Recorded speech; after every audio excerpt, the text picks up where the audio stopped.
नमस्कार। आज हम बात कर रहे हैं भारतीय संविधान के बनने की। मतलब ये पूरी कहानी कि कैसे एक नए देश की कानूनी बुनियाद रखी गई। हाँ, और ये कोई आसान सफर नहीं था, बहुत कुछ दांव पर लगा था। बिल्कुल। हमारे पास कुछ नोट्स हैं, कुछ दस्तावेज जो इस प्रक्रिया के अहम पड़ावों को दिखाते हैं।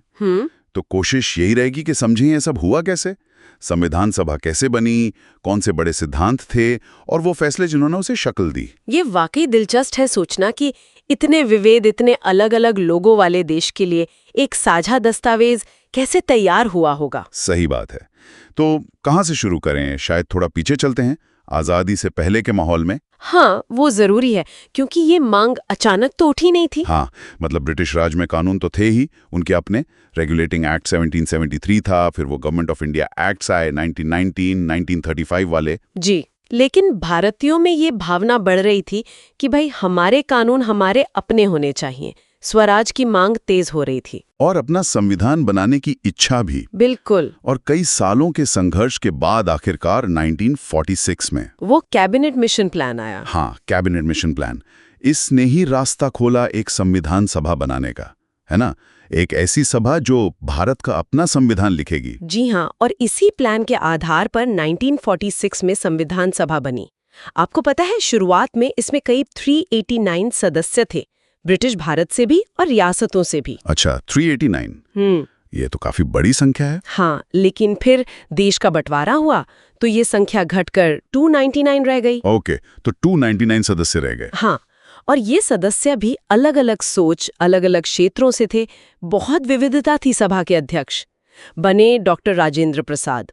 कई समितियां भी बनाई गईं अलग अलग काम के लिए। लेकिन शायद सबसे अहम समिति थी प्रारूप समिति, मतलब ड्राफ्टिंग कमेटी। हाँ, ड्राफ्टिंग कमेटी। डॉक्टर अंबेडकर जिसके अध्यक्ष थे। बिल्कुल, डॉक्टर B.R. अंबेडकर। संविधान का पहला मसौदा, उसका खाका तैयार करने की जिम्मेदारी इन्हीं पर थी और ये बहुत बड़ा काम था। यकीनन।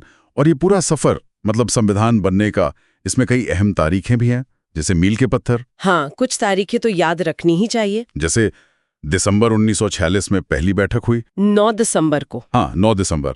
और फिर कुछ ही दिन बाद 13 दिसंबर को नेहरू जी ने वो उद्देश्य प्रस्ताव पेश किया, ऑब्जेक्टिव्स रेजोल्यूशन। जी, और ये बहुत महत्वपूर्ण था। इसने एक तरह से संविधान की आत्मा, उसके मूल सिद्धांत तय कर दिए कि भारत कैसा देश बनेगा। संप्रभु, गणराज्य, न्याय, स्वतंत्रता, समानता, ये सब बातें। फिर अगस्त 1947 में प्रारूप समिति बनी, 29 अगस्त को। और फिर लगभग कितने, करीब 3 साल लगे ना? हाँ, 2 साल 11 महीने 18 दिन, अगर बिल्कुल सटीक कहें तो। गहन बहसें हुई, विचार विमर्श हुआ, और तब जाके 26 नवंबर 1949 को संविधान अपनाया गया, अडॉप्ट किया गया। हाँ, इसी दिन को हम संविधान दिवस के रूप में भी मनाते हैं। सही।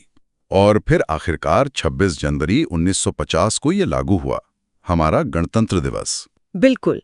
अच्छा, इस पूरी प्रक्रिया की कुछ खासियतें थीं जिन पर गौर करना जरूरी है। हाँ, बताइए। पहली बात तो ये कि ये पूरी प्रक्रिया बहुत लोकतांत्रिक थी। ऐसा नहीं कि बस कुछ लोगों ने मिलकर लिख दिया। हर अनुच्छेद पर, हर प्रावधान पर खुलकर बहस हुई। कभी कभी तो बहुत तीखी बहसें भी हुई। अच्छा, मतलब सदस्य असहमत भी होते थे खुलकर? अरे बिल्कुल, अपने मतभेद जाहिर करते थे, तर्क देते थे। ये बहुत जरूरी था। दूसरी बात, संविधान बनाने वालों ने दुनिया भर के संविधानों को पढ़ा, उनसे सीखा, पर नकल नहीं की। हाँ, ये सुना है। जैसे ब्रिटेन से संसदीय प्रणाली ली। हाँ, पार्लियामेंट्री सिस्टम। अमेरिका से मौलिक अधिकार लिए, और वो न्यायिक समीक्षा का सिद्धांत, मतलब जुडिशियल रिव्यू। जुडिशियल रिव्यू यानी अदालतें कानूनों को संविधान के हिसाब से जान सकती हैं। सही कहा। आयरलैंड से नीति निदेशक तत्व लिए गए, डायरेक्टिव प्रिंसिपल्स, जो एक तरह से सरकारों के लिए गाइडलाइंस हैं। कनाडा से एक मजबूत केंद्र वाला संघीय ढांचा लिया, मतलब फेडरल स्ट्रक्चर, लेकिन केंद्र ज्यादा शक्तिशाली। जी। पर इन सब को बस उठाया नहीं, बल्कि भारत की जरूरतों के हिसाब से ढाला गया। ये बहुत अहम था। और ये आसान नहीं रहा होगा, इतने सारे अलग अलग विचारों को साधना, खासकर भारत जैसी विविधता वाले देश में। बिल्कुल। और यहीं तीसरी खासियत आती है, समावेशिता।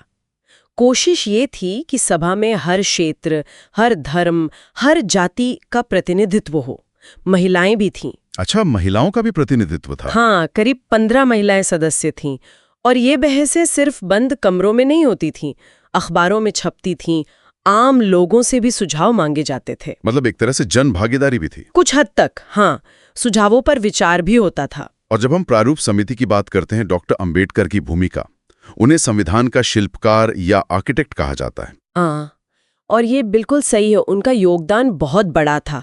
खासकर सामाजिक न्याय, समानता, अस्पृश्यता का अंत, इन मुद्दों पर उनका जोर जबरदस्त था। उन्होंने ही सुनिश्चित किया कि संविधान सबसे कमजोर तबकों को भी बराबरी और सम्मान का हक दे। बिल्कुल, उनके प्रयासों से ही समानता संविधान का एक मूल आधार बनी। और अंत में जो दस्तावेज बना, वो भी अपने आप में अनोखा है। दुनिया का सबसे लंबा लिखित संविधान। हाँ, है ना। मूल रूप में 395 अनुच्छेद थे। वाह। 8 अनुसूचियां, अब तो खैर अनुसूचियां 12 हो गई हैं। और इसे अंग्रेजी और हिंदी दोनों भाषाओं में तैयार किया गया था। कमाल है। ये सिर्फ नियमों की एक किताब नहीं है, ये भारत के लोगों की उम्मीदों, उनकी आकांक्षाओं का प्रतीक है। तो संक्षेप में कहें तो भारतीय संविधान का बनना एक बहुत लंबी, सोच विचार वाली और बेहद अहम यात्रा थी। हाँ, सालों की बहस, समझौते, दूरदर्शिता और लाखों लोगों की आशाएं इसमें शामिल थीं। और इसकी खूबी शायद यही है कि ये कोई जड़ दस्तावेज नहीं है। बिल्कुल नहीं।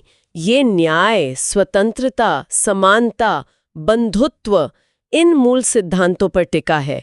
और सबसे बड़ी बात, इसमें समय के साथ बदलने की, विकसित होने की गुंजाइश है। इसीलिए तो इतने संशोधन हुए हैं और आज भी ये प्रासंगिक है। सही कहा। और चलिए जाते जाते एक सवाल सोचने के लिए छोड़ जाते हैं। ये कितना अद्भुत है कि 70 साल से भी पहले उन बनाने वालों ने भविष्य की अनिश्चितताओं को ध्यान में रखते हुए एक ऐसा ढांचा कैसे बनाया होगा जो लचीला भी हो, मजबूत भी, और आज भी इतने बड़े, इतने विविध देश को एक साथ जोड़े हुए। ये वाकई सोचने वाली बात है।